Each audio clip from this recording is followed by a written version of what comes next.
You take a man who has been taught that his father used to pull a plow and his mother was a maid for the master. He can't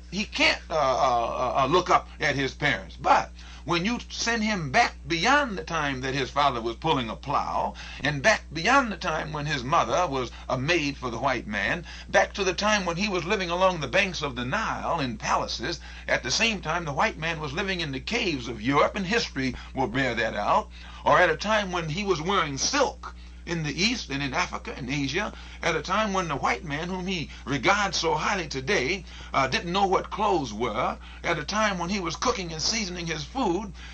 when at the same time the white man, whom he idolizes and worships today, didn't know what cooked food was, then when you go back then and find out what a great history that the black man had, how his foreparents were the ones who engineered the pyramids, and how that the head or the face on the Sphinx in Africa, which is one of the oldest statues on this earth, is not a European, but it's a black man. He begins to look back there and see that his people were somebody. He begins immediately to throw off this inferior attitude, and he begins to look up at himself. And then he stops abusing himself. He stops getting drunk.